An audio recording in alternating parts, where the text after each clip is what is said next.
পায়ে অনেক ব্যথা পেয়েছি, মনে হয় না হাঁটতে পারবো। শব্দ উষার দিকে তাকালো। মনে হচ্ছে শুধু একটা টোকা দিলেই কান্না গড়িয়ে পড়বে উষার চোখ দিয়ে। শব্দ নিচে তাকিয়ে দেখে ভালোই উঁচু জুতো পরেছিল, যার দরুন হঠাৎ পড়ায় উষা ভালোই ব্যথা পেয়েছে। শব্দ আশেপাশে না তাকিয়ে নিচে বসে উষার পা থেকে জুতো খোলে। ফর্সা পা হওয়াতে বোঝা যাচ্ছে ভালোই ব্যথা পেয়েছে। জায়গাটা পুরোই লালচে দাগ হয়ে গেছে। জুতো খুলে শব্দ এবার আশেপাশে তাকায়। এক মেয়ে হেঁটে আসছিল। শব্দ তাকে ডেকে বলে, যদি আপনার কোনো সমস্যা না হয় উষাকে একটু সাহায্য করুন, ওকে একটু ধরে ওর রুমে রেখে আসবেন। মেয়েটা শব্দের দিকে তাকিয়ে উষার দিকে তাকালো। উষা এখনো শব্দের দিকে তাকিয়ে আছে। সে ভাবেনি এভাবে শব্দের সামনে পড়বে। ওই দিনের পর থেকে শব্দ কল বা তার সামনে যায়নি, আর আজকেই পড়তে হলো, তাও শব্দের সামনে। মেয়েটি দুজনকে ভালো মতো দেখে জানায় সে পারবে। পরে উষাকে ধরে নিজের রুমের দিকে নিয়ে যায়, আর শব্দ উষার জুতো নিয়ে তাদের পেছনে যেতে লাগলো। রুমে আসার পর মেয়েটিকে একটা মলম আর একটা ঠান্ডা পানি এনে দিতে বলে। মেয়েটিও গিয়ে পানি আর ফার্স্ট এড বক্স এনে দিয়ে চলে যায়। শব্দ যত্নশীল হাসে। পায়ের ক্ষতস্থানে ঠান্ডা পানি দিয়ে পরিষ্কার করে মলম দিয়ে বলে একটু রেস্ট করে যেন নিচে নামে। উষাও ভদ্রমেয়ের মতন মাথা নাড়িয়ে জানায় আচ্ছা। শব্দ সব বুঝিয়ে দিয়ে বের হতে যাবে, তখন আবারও কিছু মনে হবার ভঙ্গিতে বলে, তোমার কোনো ফ্রেন্ডকে ডেকে নাও যদি প্রয়োজন পড়ে। পায়ে প্রেশার দিও না, ব্যথা কমলে নিচে নেমো। আর উঁচু জুতা পরার দরকার নেই। যে জিনিস আরামদায়ক থেকে রিস্ক বেশি তা অ্যাভয়েড করাই ভালো। শব্দ এটুকু বলে চলে যায়। আর উষা স্তব্ধ মুখে শব্দের যাওয়া দেখছে। এ কোন ডক্টর মুনিফ শব্দকে দেখছে, যে কিনা তার ফিলিংসের পাত্তা দেয় না, কান্নাকাটি করলেও ফিরে যায় না, সে কিনা এত কেয়ার করলো। ভাবতেই কেমন খুশি খুশি লাগলো। উষা ধপ করে শুয়ে একা একা মিটিমিটি হাসতে লাগলো। আচ্ছা, এত সুখ সুখ লাগছে কেন? সে কি আবারও বেহায়াপনা করছে? না, এখানে উষা কিছু করেনি। শব্দই তো সব করলো, এত যত্নশীল। তারপর এভাবেই কিছুক্ষণ শুয়ে থেকে ফোন উঠিয়ে উষা তার ফ্রেন্ডের কল দিয়ে বলে ওদের মধ্যে একজন যেন তার কাছে আসে, সে পায়ে ব্যথা পেয়েছে। আর বাকিরা গিয়ে যেন রুহি আর বৃষ্টিকে স্টেজে নিয়ে যায়। অনুষ্ঠান শুরু হয়েছে অনেক আগেই। উষা বৃষ্টির বান্ধবীরা এদিক ওদিক ছেলে দেখছিল আর হাসাহাসি করছিল। এর মধ্যেই লিমা নামে একটা মেয়ে বলে ওঠে, যাই বলিস না কেন, উচ্ছ্বাস ভাইয়ের মতো হ্যান্ডসাম আমি দেখি নাই। ভাবি যে কি গাধামি করে চলে গেল আমি বুঝি না। এর মধ্যে আরেকজন বলে ওঠে, আরে তোরা উচ্ছ্বাস ভাইকে নিয়ে পড়ে আছিস? জানিস তার একটা বন্ধু এসেছে ভাই, আমি তো তাকে দেখে সেখানেই ফিট খাওয়ার জোগাড়। ওর কথার ভঙ্গি দেখে সবাই হেসে কড়াকড়ি খাচ্ছে। এরই মধ্যে উষা এসে হাজির হয়। ওকে দেখেই ওই মেয়েটি বলে, আরে উষা শোন না, ওই দেখ তোর ভাইয়ের পাশে দাঁড়ানো গ্রে স্যুট পরা লোকটা তোর ভাইয়ের বন্ধু, রাইট? উষা পেছনের দিকে ফিরে তাকালো। উচ্ছ্বাসের সাথে শব্দ দাঁড়িয়ে আছে। উষা এবার মেয়েদের দিকে ফিরে তাকিয়ে জানতে চাইলো, হ্যাঁ, ভাই আর বন্ধু। কেন? এই কথা শুনে ওদের খুশি দেখে কে? আরেক মেয়ে বলে, এই নাম কি রে? সিঙ্গেল? কি করে জানিস কিছু? উষার মুখ শক্ত করে বলে, শোন, যার তার দিকে নজর দিস ভালোর কথা, তাই বলে এই দিকে আবার নজর দিস না। এ তোর ভবিষ্যৎ দুলাভাই, ভালো করে দেখে নে। উষার কথা শুনে সবার মুখ ফাটা বেলুনের মতন চুপসে গেল। ওদের রিয়াক্ট দেখে উষা হেসে উঠল। তা দেখে আরেক বান্ধবী বলে, মামা ছেলেটা কিন্তু হেব্বি লেগেছিল, কিন্তু এদিকে যে তুই লাইন মারছিস তাকেই জানতো। তোর পছন্দর আমাদের ভালো লেগেছে, তাই থাক, তোর জন্য না হয় আমরা ছাড়ি দিলাম। তারপর সবার মুখের দিকে তাকিয়ে বলে, কি বলিস তোরা? সবাই মাথা নাড়িয়ে সায় জানায়। উষাও ওদের সাথে আড্ডায় যোগ হয়। সবাই বসে মেহেদি দিচ্ছিল। বর কনেরা বসে আস্তে আস্তে কথা বলছে আর কি নিয়ে হাসছে তা নিয়ে মজা করতে কোনো ছাড় দেয়নি উষা আর রুহির বান্ধবী আর বৃষ্টির বান্ধবীরা। এদিকে উদয় আর আবিদের বন্ধুরাও কম যায় না, দুই পক্ষে সমান সমান। রুহি আর বৃষ্টি হাতে মেহেন্দি দেওয়া শেষে উষা দেখে ওরা ওরা ওদের বরের নাম লিখেছে হাতে, আর আবিদ আর উদয়ের হাতেও ওদের বউদের নাম লিখে দেওয়া হয়। উষা এসব দেখে কি যেন মনে করে নিজেও গিয়ে মেহেন্দি আর্টিস্টদের কাছে বসে। তারপর বলে মাঝে শব্দের নাম লিখে দিতে। যেহেতু ও সবার শেষে দিয়েছে, তাই বাকিদের এদিকে মনোযোগ ছিল না। এভাবে মেহেদির পর্ব শেষ হয়। পরের দিন রাতে হলুদের জন্য বর বউকে এনে পাশাপাশি বসানো হয়। একে একে সবাইকে হলুদ দেওয়া শেষ হলেই সবাই নাচানাচি হই হুল্লোড়ে যোগ দেয়। হলুদ দিয়েই বড়রা নিজেদের মতো ছোটদের স্পেস দিয়ে চলে যায়। উষা ওদের হলুদ দিয়ে হাতে একটু হলুদ নিয়ে স্টেজ থেকে নেমে এদিক ওদিক তাকায়। দূরে এক পাশে বসা হালকা হলুদ রঙের পাঞ্জাবি পরা শব্দের উপর চোখ আটকায় উষার। উষা ধীরে ধীরে হেঁটে এসে শব্দের সামনে দাঁড়ায়। শব্দ ফোন থেকে চোখ উঠিয়ে উষার পানে তাকায়। উষা আশেপাশে তাকিয়ে শব্দের দিকে একটু ঝুঁকে আসে, কিন্তু শব্দ বুঝতে পারে না উষা হঠাৎ এমন করছে কেন।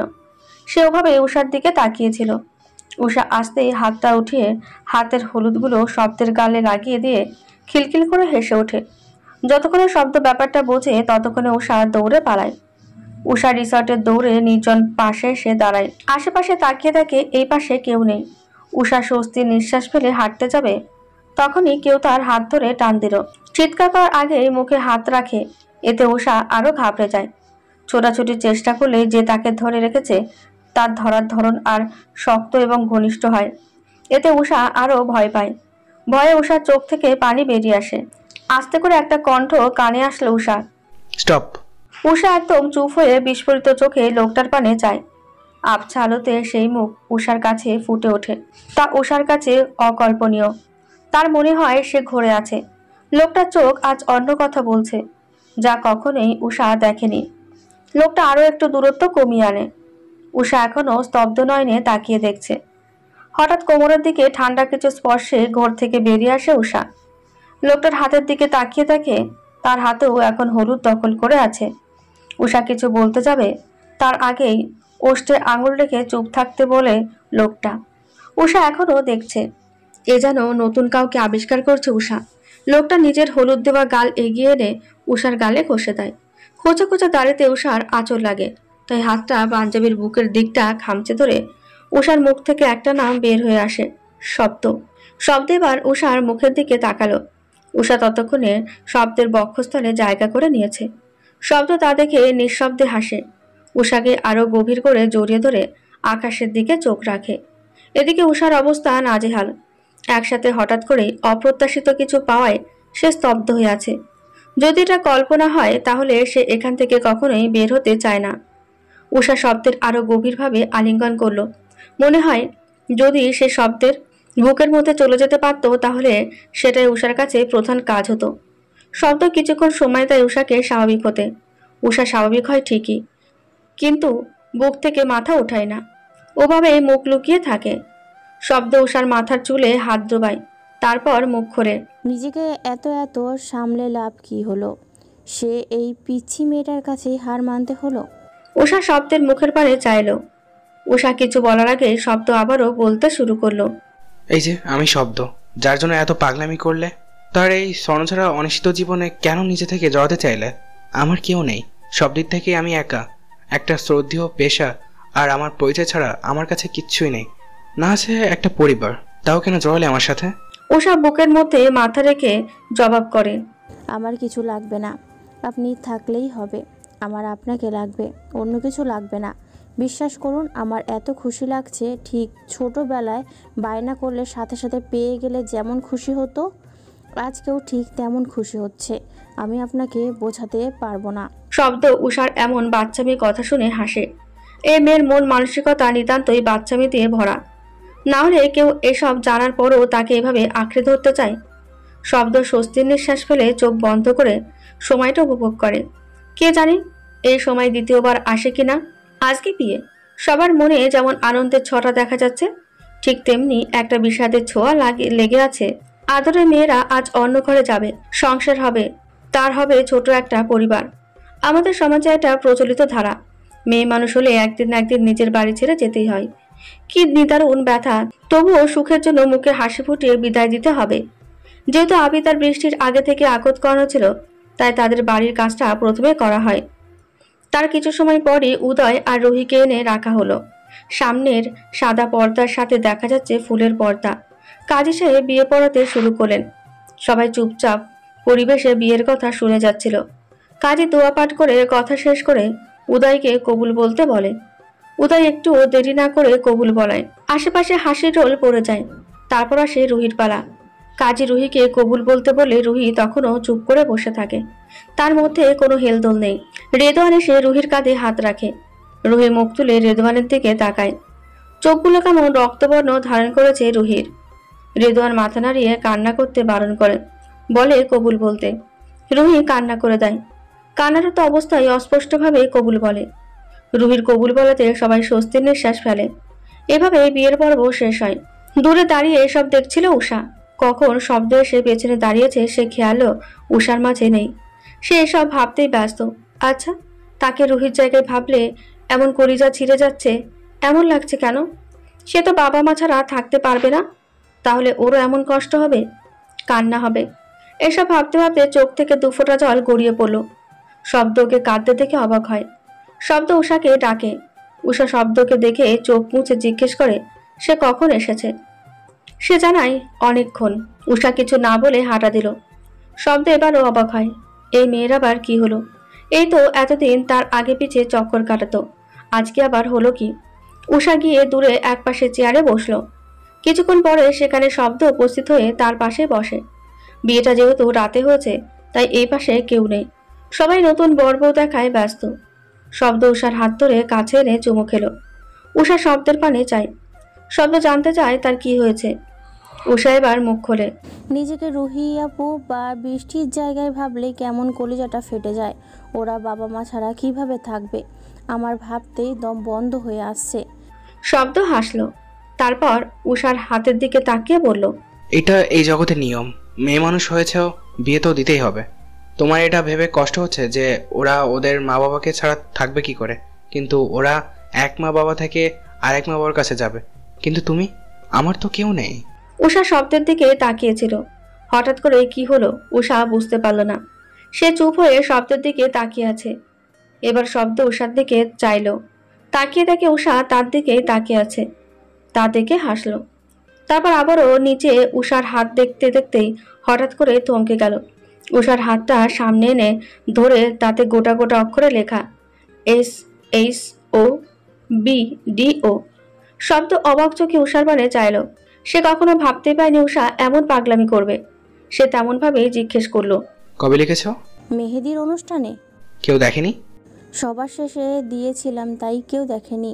দেখেছেন রং কত গাঢ় এসেছে? আমি শুনেছি যার হাতের রং যত গাঢ় হবে তার বর তাকে ততই বেশি ভালোবাসবে। উষার এমন বাচ্চামি কথা শুনে শব্দ হেসে উঠল। দেখতে দেখতে বিদায়ের সময় হয়ে এলো। দুই বই কান্না করছে। দুজনকে সামলাতে হিমশিম খেতে হচ্ছে। বৃষ্টি উচ্ছ্বাস জড়িয়ে ধরে কান্না করে বারবার বলছে সে যাবে না। তাই উচ্ছ্বাস আবিদকে বলে ওকে কোলে তুলে গাড়িতে তোলো। এদিকে রুহিরও একই অবস্থা। তাই উচ্ছ্বাসের অমন কথায় উদয়ও রুহিকে কোলে তোলে। রুহি কান্না করতে করতে জ্ঞান হারায়। তাতে মনে হচ্ছে বিষাদের ওপর বিষাদ ছোঁয়া। সবাইকে গাড়ি করে বিদায় দিতে বাকিরা বিদায় নেয়। শব্দ আর উষা এতক্ষণ পাশাপাশি দাঁড়িয়ে এগুলোই দেখছিল। সবাই যেতে শুরু করতে উষা শব্দকে জিজ্ঞেস করে, আবার কবে দেখা হবে? উষার প্রশ্নে হাসে শব্দ। তারপর জবাব দেয়, রিসেপশনে। আজকে রুহি উদয় বৃষ্টি আবেদের বিয়ের রিসেপশন। সবাই নিজেদের সুন্দর সাজে মুড়িয়ে নিয়েছে। বৃষ্টি পরেছে ল্যাভেন্ডার কালারের একটি শাড়ি, আর আবিদ কালো স্যুট। এদিকে রুহিকেও কম লাগছে না, ম্যাজেন্ডার কালার শাড়ি, আর উদয় পরেছে গ্রে স্যুট। সবাই বারবার দুই কোণে আর বরের দিকে তাকিয়ে তাকিয়ে বলছে, একদম মেড ফর ইচ আদার। বাড়ির সবাইও খুশি। উষা ওদের দেখছিল আর বান্ধবীদের সাথে আড্ডা মারছিল। কিছুক্ষণের মধ্যেই সেখানে শব্দ এবং উচ্ছ্বাস এসে উপস্থিত হয়। ওরা আসতেই বান্ধবীদের মধ্যে গুঞ্জন আরও ভারী পড়ে। শব্দ উচ্ছ্বাসের সাথে কথা বলছে আর এদিক ওদিক তাকিয়ে উষাকে খুঁজছে। তা দেখে হাসাহাসি রোল তো আছেই, আর উষার বান্ধবীরা এটা ওটা বলে উষাকে লজ্জা দিতে ভুলছে না। ওসব কথা শুনে উষার গাল কান গরম হয়ে উঠল। মনে হচ্ছে কান দিয়ে ধোঁয়া বেরোচ্ছে। সেখানে আর টিকতে না পেরে উষা উঠে দাঁড়ালো।